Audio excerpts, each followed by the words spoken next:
Good morning and Happy New Year indeed. Welcome to Onward in Love and Caregiving 2023. I'm Greg Johnson. I'm the president and CEO of GJP International. And here in New York, I have the great privilege of serving as the chief advisor to the CEO of Emblem Health for family caregiving. The beginning of a year, the end of a year, the beginning of a year, those are times when we do reflect. And I, like all of you, do exactly the same thing. I am beginning the 23rd year of serving as the chief advisor at Emblem Health for family caregiving. Emblem has led from the very beginning. I remember so well the first conversation I had with the late Dr. Carl Flemister, who was head of the foundation, when he invited me to create the Care for the Family Caregiver program. And I remember saying to him, Carl, my background is theater and theology. You know that. I don't know about insurance. And he said, we'll teach you about that. And for that, I'm endlessly grateful because I have learned so much. But what struck me was as an ordained minister, I had buried more caregivers than care recipients. And to me, this invitation from Dr. Flemister and from Emblem Health, obviously, was an opportunity to contribute in some way to helping to change that dynamic. And I've been privileged to work with some of the most wonderful, wonderful people at Emblem Health for these many, many years as we have continued as our central focus to keep caregivers and not create more care recipients. Our goal has been to work with the family caregiver, helping them to remain a caregiver, to remain healthy, and to live by that precious rule, the only one in family caregiving. Before I can care for you, I've got to care for myself. Such an important rule, and yet it can be so difficult when we're in the middle of our caregiving journey. So I wanted to begin this program by thanking the people with whom I'm working presently at Emblem, and that would certainly be Carol Huffman, it would be Doug Vasquez, and Cirilla Gonzalez. And of course, our marvelous CEO, Karen Ignani. Yes, from the very top, family caregiving is our focus. And we want people to know that you are not alone. Now, the gift of this has been that as a consultant, I work on many projects in many parts of the world. In fact, this very program is the result of some work we've been doing in Southeast Asia. And yes, 2023, we're coming back. The surgery has worked. It's taking me a little time to learn to walk, but I'm taking it one day at a time. And I look forward to being back with all of you, all of our ASEAN friends, the Association of Southeast Asian Nations. And when we met, you wanted to continue the dialogue, and that goes back some time. Well, we are now in our third year of Onward in Love and Caregiving. Because you see, family caregiving is the backbone of the world's healthcare systems. And I've been privileged to work with people, many of you, in sharing the caregiving. Now, as I said, we begin a new year. And when we begin a new year, I think it's an important time for us to pause. Many of us have been with family, whether it's family of origin or family of choice, and we'll talk more about that next week. But with whomever we have been, in many cases, and I've already had many calls from people who truly are people with whom I am working and who want to do some new work, because what they have learned during the holiday period is, yes, mother, father, sister, brother, aunt, grandparent, friend is in need of help. And suddenly, someone has become a family caregiver. So I like at the beginning of each year to take just a few of these sessions to go back and go to Caregiving 101. For those of us who are in caregiving right now, I'm one and you are, that's good for us. It reminds us, it puts things into perspective. For those of us who have concluded a caregiving project, it reminds us of all that we've learned and all that we can share if we have indeed properly and emotionally dealt with the conclusion of a specific caregiving situation. And all of that brings me back to our beloved former First Lady, Rosalynn Carter. As many of you know, the Rosalynn Carter Institute for Family Caregiving was begun by Mrs. Carter shortly after she left the White House. I've had the privilege of visiting in Americus, Georgia, and being part of some of their wonderful programs, certainly online, and I know many of you have, because the resources are enormous. But Mrs. Carter, probably better than anyone, has summarized family caregiving. She said there are really only four types of people in this world. There are those of us who are family caregivers today. I'm one, and I know many of you are. There are those of us who have been family caregivers. There are those of us who will be family caregivers. And as a multiple stroke survivor, and certainly through this hip situation, there are many of us who will be cared for. The truth is, we really don't go through life without playing almost each and every one of those roles. And with each of them, there is a certain difference. And we'll be talking about that because with each one comes certain thoughts and certain obligations. There is one statement that I have made many, many times as I speak. In the world of family caregiving, we need to understand that this is something we can't pay away. That's very difficult in our society. You can't throw money at it. You can't prescribe it away. And you can't pray it away. Yes, you need all three: the finance, the prescription, and the prayer. But ultimately, with family caregiving, you need to go through it. And as many of you know, my prayer is always that each and every one of us grows through it, because that is the positive way, one day at a time, to do this golden rule living. Family caregivers, you are the backbone of the world's healthcare systems. I have been privileged to travel the world, speaking on this topic, meeting with distinguished scientists, wonderful clergy folks, wonderful persons in sociology, all who are focusing in their given areas on specific items in family caregiving. Each and every one of them talks of the fact that the backbone are the family caregivers, you and me. Now, let's take a quick look at that. But before I do that, the reason I begin every speech I give, wherever in the world I might be, I always say, as I'm speaking to family caregivers or people working with family caregivers, my opening statement is, and it's what I pray that people will remember: I have come to say the two words that family caregivers rarely, if ever, hear. So please listen up. Thank you. Thank you. Thank you.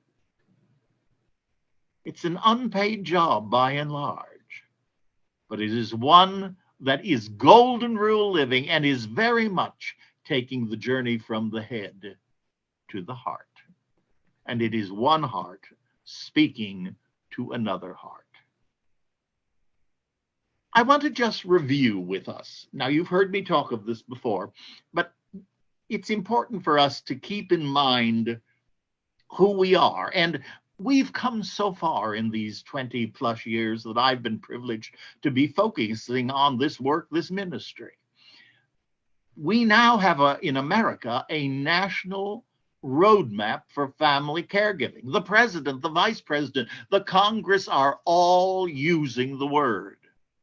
When I first went to Washington, only a few of us used it, and it was very limited. So we've come a long way, but we need to remember the basics. Healthcare itself. I love the analogy that it's very much like a three-legged stool. First of all, one leg is the care recipient, someone who is sick, physically, emotionally, spiritually, and usually it's a combination of all. We know that because as we get sick in one area, it affects the rest of our lives, and we need to call upon many different people to work with it. So, one leg, the care recipient. The second leg is the one for whom the focus has been for many years, and that's the professional caregiver, the doctor, the nurse, the people who work in healthcare, the people who work in health and wellness, the people who supply, the clergy, the scientists, the people who are dealing with mental health, those who are dealing with emotional issues, all of whom are professionals and are paid. Those are the professional caregivers, and they're the second leg. And we need to know who these people are, what they do, and in order to interact. But the third leg, my dear, dear friends, it's you and me, basically the unpaid family caregiver. We are that third leg, and we need to remember, and this is what has happened in the Congress and in many, many institutions, thanks to the efforts of those who have led the fight for family caregiving awareness.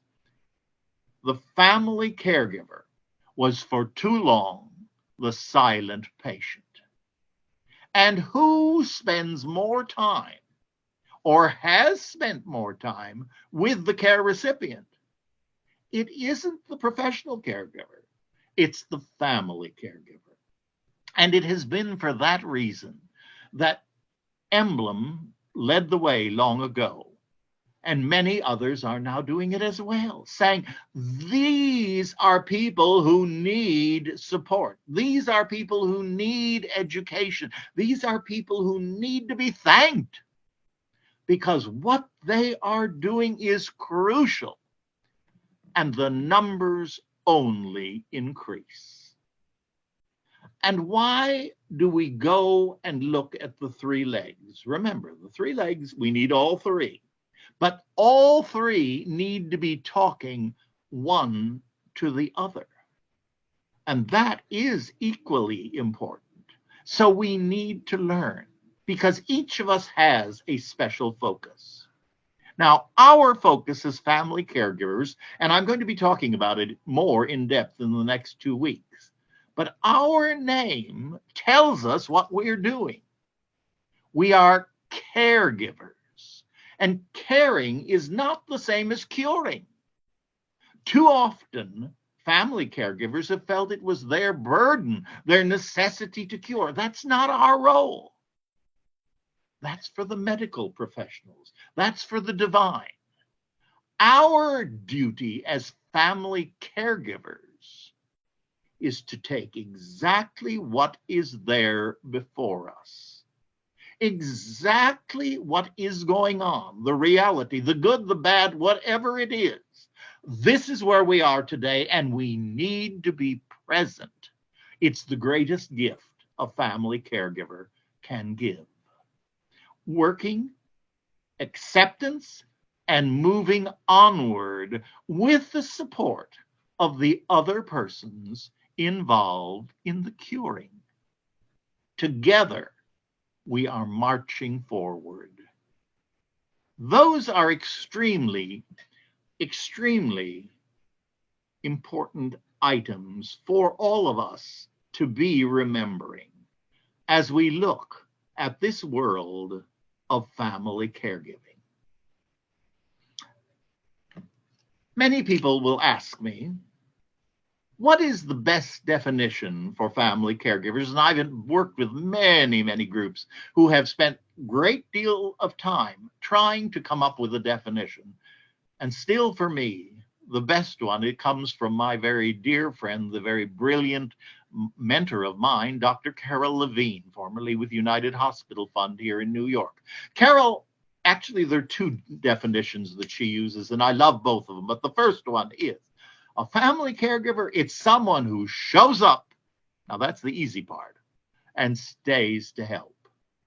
That's the difference. Someone who shows up and stays to help.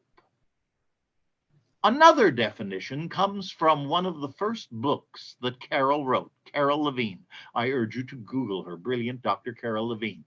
And one of her first books, it's rather autobiographical, but it comes from her own experience with her late husband. And the title of that book, I love it. A family caregiver is someone who is always on call. You know it. And as I always say, the call never comes between 9 and 5 when you can get help. It comes when you got to push a lot of buttons and leave a lot of messages or go online if that's your thing. Those are definitions of family caregiving. And it can be very, very overwhelming. When we first began our work with Emblem, we created a play through Plays for Living, part of the Antoinette Perry Theater organization, the people who do the Tonys. And we did a play entitled Caring for Me, Caring for You. And obviously from the title, you can tell what the theme was going to be. It is the message of family caregiving. And I've said it earlier, and I'll say it again and again and again. Before I can care for you, I've got to care for myself. I can't give away what I don't have. If I'm falling apart, that's not going to help anybody, myself or someone else, and I'm going to end up becoming a care recipient as well. And that's not what we're after. It's healthy family caregiving. So we created this play. It had 4 actors, 10 characters, and showed the many faces of family caregiving. But I'll never forget at the premiere, the very first performance, we did it up at the theater at St. Clement's in just off Broadway, uptown. And seated next to me was the very brilliant psychiatrist who had been on the staff at Emblem Health, the late Dr. Grace Griffenberg. And when the play was over, I'll never forget this, Grace looked at me and she said, Greg, the play is fantastic. 22 minutes, and it said everything that needed to be said. And Grace looked at me and she said, but I think it's got the wrong title. And I said, Grace, what? I certainly respect her. What title should it be? When strangling's not an option. And I laughed. Of course, we wouldn't publicize a play with that name. But it's the truth because it is so overwhelming, physically, emotionally, and spiritually. And yet, it is what people all over the world are doing. You're doing it in Southeast Asia. You're doing it in South Africa. You're doing it in the Caribbean. You're doing it in South America. Many of you are doing it here in America and we in New York. But we are all looking at the same issue. And therefore it unites us. And that reminds me of one other blessing that was unbelievable. The United Nations has always been one of my favorite organizations. When I was a kid growing up, it was just being founded. Yes, I'm that old. But I always dreamed of visiting it. Well, little did I ever think I would be sitting on committees there, which I am doing.